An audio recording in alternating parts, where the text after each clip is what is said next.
ہمارے نبی پاک صلی اللہ تعالی علیہ وسلم کو اللہ نے اختیار دیا، جتنا رہنا چاہتے ہیں رہ لیں، لیکن موت آپ کے لیے ہے، موت سے پاک صرف آپ کا رب ہے، باقی کوئی نہیں۔ 29 صفر 11 ہجری 632 عیسوی آپ کو سر درد عصر کے بعد شروع ہوا۔ آپ ایک جنازے میں تھے، جنت البقیع، وہ درد تیز ہو گیا، گھر پہنچتے پہنچتے حضرت عائشہ کی گھر کی باری تھی اور تیز بخار میں تبدیل ہو گئی۔ تو یہ مہینہ 29 کا تھا، 29 دن یہ اور 12 دن اگلے، 13 دن آپ نے بخار اور سر درد میں گزارے، اور اسی بیماری میں جا کے نمازیں پڑھاتے تھے۔ آپ کے جانے میں 5 دن باقی تھے تو آپ کا بخار بہت تیز ہو گیا، تو آپ نے فرمایا کہ مجھے 7 کنوؤں کا پانی لا کر غسل دو۔ تو 7 مشکاں وڈیاں وڈیاں بھر کے لے آندیاں صحابہ نے، الگ الگ کنواں تو حضرت عائشہ کے گھر میں ٹپ نہیں تھا، تو حضرت حفصہ کے گھر سے ٹپ منگوایا گیا۔ آپ تہمت باندھ کے اس میں بیٹھے اور ایک ایک مشک آپ پر ڈالتے گئے تو اس سے پانی سے بخار کا زور ٹوٹ گیا، تو آپ نے پٹی باندھی سر درد کی وجہ سے، اور حضرت علی اور فضل بن عباس رضی اللہ عنہما علیہم السلام ان کے کندھوں پر ہاتھ رکھے ہوئے آپ مسجد میں تشریف لائے۔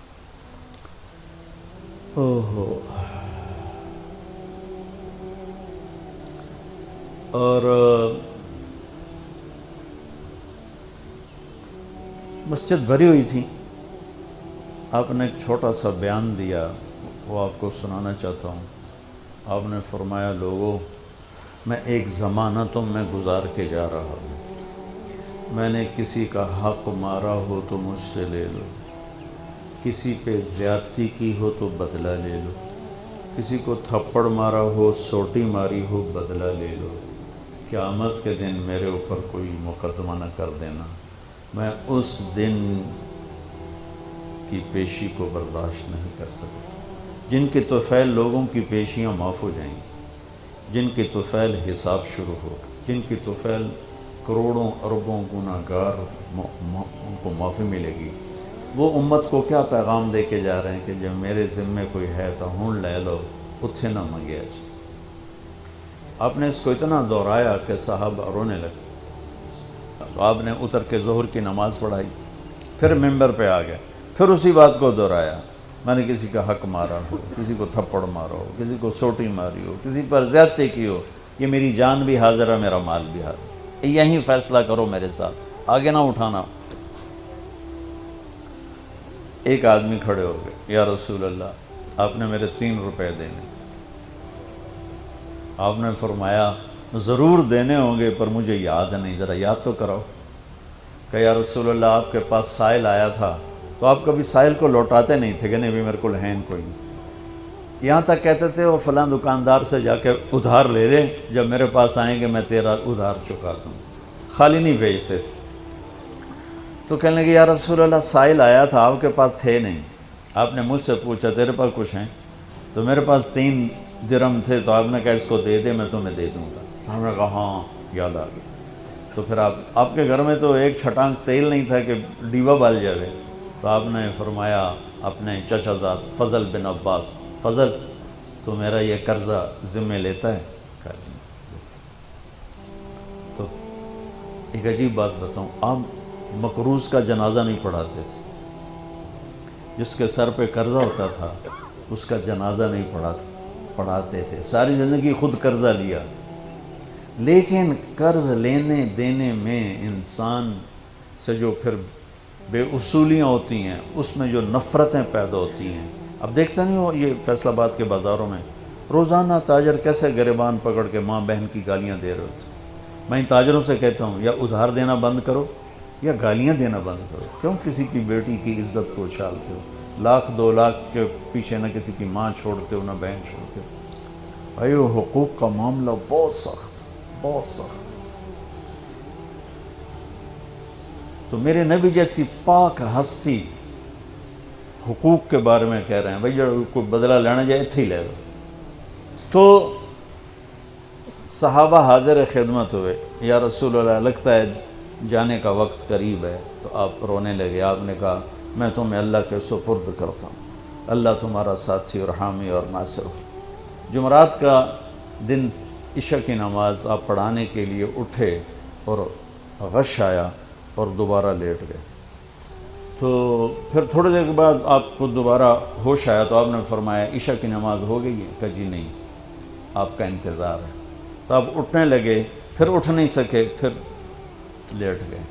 پھر تیسری دفعہ آپ اٹھے، عشاء کی نماز ہو گئی. کہا جی آپ کا انتظار ہے. تو آپ پھر اٹھنا چاہا، نہیں اٹھ سکے. تو آپ نے فرمایا ابو بکر سے کہو عشاء کی نماز پڑھائے. تو ابو بکر ذرا پیچھے کھڑے تھے، عمر آگے کھڑے تھے. تو لوگوں نے کہا نماز ہی پڑھاونی، کوئی پڑھا دے. تو انہوں نے عمر کو آگے کر دیا، وہ پہلی صف میں کھڑے تھے. جب حضرت عمر نے اللہ اکبر کی تو آپ نے اندر میں آواز سنی تو زور سے فرمایا کہ عمر کو پیچھے کرو، ابو بکر کو آگے کرو. میرے رب کا فرمان ہے میرے مصلی پر صرف ابو بکر کھڑا ہو سکتا. تو عمر کو پیچھے کیا گیا اور ابو بکر کو آگے کیا گیا.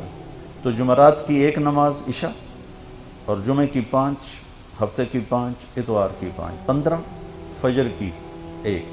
تو جمعرات اور پیر کی 1 اور یہ 15، 17 نمازیں آپ نے پڑھائیں اللہ کے نبی کی موجودگی میں. تو ہفتے کا دن تھا تو جبریل آئے، یا رسول اللہ مجھے اللہ نے آپ کی خدمت میں بھیجا ہے کہ میں آپ کا حال پوچھ کے ہوں، آپ کا کیا حال ہے؟ تو آپ نے کہا جبریل بڑی تکلیف ہے. اتوار کو پھر اللہ کے نبی کی خدمت میں جبریل ہے، یا رسول اللہ مجھے اللہ نے بھیجا ہے میں پوچھ کے ہوں کہ آپ کا کیا حال ہے؟ آپ نے کہا جبریل بڑی تکلیف ہے. پیر کے دن، ہفتے کے دن آپ ظہر کی نماز کے لیے حضرت علی اور فضل بن عباس کے کندھوں پہ ہاتھ رکھ کر آپ مسجد میں انٹر ہوئے. ابو بکر نماز پڑھا رہے تھے. تو آپ نے یہاں سے محسوس کیا کہ اللہ کے نبی انٹر ہو رہے ہیں تو وہ پیچھے ہٹنے لگے. تو آپ نے ایسے ہاتھ کا اشارہ کر کے روکا اور ان کی لیفٹ سائڈ بیٹھ کر آپ نے 4 رکعت نماز ظہر یا عصر ادا فرمائی. یہ آپ کی آخری ملاقات تھی اپنی امت کے ساتھ. اس کے بعد آپ اللہ کی خدمت کے پاس حاضر ہو گئے. پیر کی صبح ہو آپ نے تھوڑا سا دروازہ کھول کے امت کو نماز پڑھتے دیکھا. تو جب دروازہ کھولنے کی آواز آئی تو حضرت انس فرماتے ہیں کہ سارے نمازی ایسے بھولے کہ جیسے نماز میں ہم ہیں ہی نہیں، اور سارے اللہ کے نبی کو یوں دیکھنے لگے. ایسے کسی کو یاد ہی نہیں رہے کہ ہم نماز پڑھ رہے ہیں، سب یوں دیکھ رہے ہیں. جب آپ نے دیکھا یہ تو نماز میں ہی میری طرف متوجہ ہو گئے اور نماز میں کمی آ رہی، تو آپ نے پھر پردہ گرا دیا. یہ آپ کا اور امت کا آخری دیدار تھا. تو اشراق کے بعد آپ نے یہ 7 جون سخت گرمی تھی اور 12 ربیع الاول 632 عیسوی اور 11 ہجری. تو آپ نے اپنی ساری بیگمات کو بلایا. حضرت عائشہ فرماتی ہیں میں نصیب والی ہوں کہ مات فی سحری و نحری، اللہ کے آخری نبی میری ٹھوڑی اور سینے کے درمیان اللہ کی بارگاہ میں پیش ہوئے.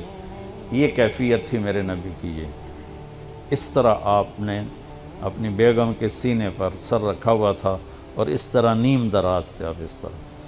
تو آپ نے اپنی ساری بیویوں کو بلایا اور ان سے ملاقات کی. کچھ نہیں بتایا کہ میں جا رہا ہوں. اس کے بعد آپ نے بیٹی فاطمہ کو بلایا اور ان سے فرمایا کہ بیٹی میں جا رہا ہوں. تو وہ رونے لگیں. تو ہم نے کہا رو نہیں، سب سے پہلے تو ہی آئے گی مجھے ملنے. 6 مہینے بعد بیٹی کا بھی انتقال ہو. پھر آپ نے مولا علی کو بلایا، ان کا سر اپنی گود میں رکھا اور ان کی کمر پہ ہاتھ پھیرتے رہے اور دعا دیتے رہے. دعا یہ سب کچھ بڑے سکون کے ساتھ ہو. آخر میں دونوں بچوں کو بلایا، حسن حسین. جن میں آپ کی جان اٹکی ہوتی. آپ فرمایا کرتے تھے میری آنکھوں کی ٹھنڈک، میرے 2 پھول، میری دنیا کی بہار، میرے جگر کے ٹکڑے. تو آخر میں دونوں بچے بولائے اور یوں جو لیا نا سینے سے لگا تو ساتھ ہی آنسو شروع ہو گئے. وہ سارا منظر آگے کھل گیا تو بے ساختہ آنسو. ایک دفعہ آپ نے حضرت ام سلمہ سے فرمایا، ام سلمہ آپ کی بیگمات میں سے کہ ایک فرشتہ آ رہا ہے جو آج تک کبھی نہیں آیا، پہلی دفعہ آ رہا ہے مجھ سے ملنے، تم دروازے پہ کھڑی ہو جاؤ، کسی کو اندر نہ آنے دینا. وہ کھڑی ہو گئیں. تھوڑی دیر میں کہیں سے امام حسین آ گئے کھیلتے ہوئے. وہ اندر جانے لگے، انہوں نے روک لیا. روکا تو وہ رونے لگے، روئے تو انہوں نے چھوڑ دیا. تھوڑی دیر کے بعد اندر سے زور زور سے رونے کی آواز آئی اللہ کے نبی کی، تڑپ تڑپ کے رونے کی آواز. اندر گئے تو کیا دیکھا کہ آپ نے حسین کو یوں سینے سے لگایا ہوا تھا زور سے، اور یہ آپ کی کیفیت تھی، ہل ہل کے رو رہے اس طرح، پوری باڈی آپ کی غم کی وجہ سے ایسے کانپ رہی، شیورنگ تھی ایسے. تو حضرت ام سلمہ نے پوچھا یا رسول اللہ میرے ماں باپ قربان، کیوں رو رہے ہیں، کیا ہوا؟ کہا یہ فرشتہ میرے پاس کھڑا ہے، مجھے کہہ رہا ہے آپ کو اس سے بہت پیار ہے. میں کہہ رہا ہوں ہاں. مجھے کہہ رہا ہے آپ کی امت ہی اس کو ذبح کر دے گی، اور مجھے وہ مٹی دکھائی ہے جس میں اس کا خون گرے گا. تو وہ ان دونوں کو گلے سے جو لگایا نا تو بے ساختہ آنسو، پھر ان کو بھی رخصت فرما دی. بس ان کے جانے کے تھوڑی دیر بعد جبریل آ کے کھڑے ہو گئے. آپ نے فرمایا کیا بات ہے؟ کہنے لگے جی باہر ملک الموت کھڑا ہے، اندر آنے کی اجازت چاہتا. آپ نے کہا آ جائے. اس نے اندر آ کر کہا السلام علیکہ یا رسول اللہ. پھر کہنے لگا یا رسول اللہ آپ پہلی ہستی ہیں جنہیں میں سلام کر رہا ہوں، میں نے کبھی کسی کو سلام نہیں کیا. پھر کہنے لگا یا رسول اللہ آپ پہلی ہستی ہیں جن کے بارے میں اللہ نے فرمایا پوچھ کے اندر جائیں، ایویں نہ وڑ جائیں، اجازت ملے تو جانا ورنہ واپس آ جانا. یا رسول اللہ آپ پہلی ہستی ہیں اللہ نے فرمایا آنا چاہیں تو لے آنا. ہو کیا دربار ہے، کیا مقام ہے. موت بھی اجازت منگتی تھی، اور رہنا چاہیں تو چھوڑ کے آ جانا. عیش معاشرت میرے محبوب، آپ جتنا زندہ رہنا چاہتے ہیں آپ کو اجازت. تھوڑے واسطے 63 سال کی کوئی قید کوئی نہیں، تھوڑی اپنی مرضی. تو آپ نے پوچھا اگر میں تمہیں اجازت دے دوں تو میری جان بھی نکالو گے؟ کہ جی رسول یہ تو اللہ کا امر ہے، میری کیڑی اوقات. تو آپ نے جبریل کو دیکھا. اب ذرا میری آنکھوں کو دیکھو. تو آپ نے یوں کیا. یہ بھی سوال ہوتا ہے کی صلاح ہے، تو بجائے منہ کے آدمی نہیں پوچھتا ہے، یہاں سے سوال کرتا. آنکھیں بھی بہت کچھ کہہ دیتی ہیں، بہت کچھ سنا دیتی ہیں. تو آپ نے یوں کیا. تو وہ سمجھ گئے کہ اللہ کے نبی کہہ رہے ہیں تیری کی صلاح ہے. تو انہوں نے عرض کہ ان ربک الیک لمشتاق. یا رسول اللہ آپ کی ملاقات کے شوق میں بیٹھے، بڑے شوق میں ہیں اللہ آپ کی ملاقات. بھائیو مانگا کرو یا اللہ وہ موت دے کہ تو ہماری ملاقات کے شوق میں ہمیں مردود نہ کر دے، بلکہ ہمارے لیے اپنی رضا کے دروازے کھول دے. اب سنو ایک بات. آپ نے فرمایا جبریل واپس جاؤ، اللہ سے پوچھ کے آؤ میرے بعد میری امت کے ساتھ کیا کرے. حسن حسین کو دیکھ لیا ہے کیا ہونے والا ہے، ان کے لیے کچھ بھی نہیں مانگا، ان کو قربانی بنا دیا، اپنی اولاد کو قربانی بنا دیا، ان کو ذبح ہونے کے لیے چھوڑ دیا.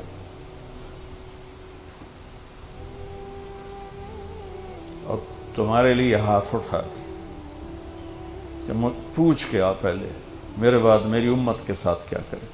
سن لو میری بات، میرے رب کی قسم، عزت و جلال کی بریائی کی قسم، اگر میرے نبی یہ بات نہ اٹھاتے تو آج ہم باندر اور خنزیر اور کتے ہوتے، انسان کوئی نہ ہوتا.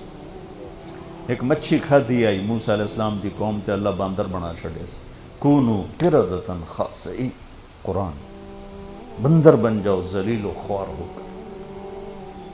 اور پابندی کیا تھی؟ ہفتے نو مچھی نہ کھاؤ. سود کے کاروبار کرنا، سودی قرضے دینا، ماں باپ کی نافرمانی کرنا، شراب کے اڈے چلانا، زنا کے اڈے چلانا، جھوٹے مقدمے کرانا، جھوٹی گواہیاں دینا، ناجائز قتل کرنا، یہ وہ گناہ ہیں کہ ہم کب کے کتے بلے بن چکے ہوتے. یہ تو اس کملی والے کو دعا دو جو اولاد کو چھوڑ دیا تقدیر پر اور تمہارے لیے جولی پھیلا دی. کیا کرو گے میری امت کے ساتھ؟ جبریل واپس آئے، پیغام لائے، یا رسول اللہ، اللہ فرما رہے ہیں ہم آپ کی امت کو تنہا نہیں چھوڑیں گے. آپ نے کہا الآن قرۃ عینی واہ یا رسول اللہ، قربان جائے. آپ نے کہا اب میری آنکھیں ٹھنڈی. اللہم الرفیق الاعلی، یا اللہ ہوں بلا میں امن تیار. وہ جو چند لمحے تھے اس میں پھر آپ نے امت کو وصیت فرمائی، الصلاۃ، میری امت نماز نہ چھوڑنا. 90% لوگ نماز چھوڑ گئے. وما ملکت ایمانکم، اپنے نوکر، ملازم، غریب ان پہ ترس کھانا، فرعون نہ بننا. حقوق اللہ، حقوق العباد. حقوق اللہ میں نماز سب سے اعلیٰ، حقوق العباد میں غریب سب سے اعلیٰ. تو ان کو سمیٹ کر پورا دین بتا دیا. الصلاۃ، میری امت نماز نہ چھوڑی. وما ملکت ایمانکم، اپنے نوکر چاکر، نوکرانیاں، غریب لوگ ان پہ رحم کرنا. انہی دو باتوں کو اب دہرا رہے تھے. پھر آواز کمزور ہوئی تو کہا الصلاۃ، الصلاۃ، الصلاۃ، نماز، نماز. پھر آخری لفظ سے اللہم الرفیق الاعلی، مولا تیرا ساتھ چاہتا. اور اللہ کا امر پورا ہو گیا.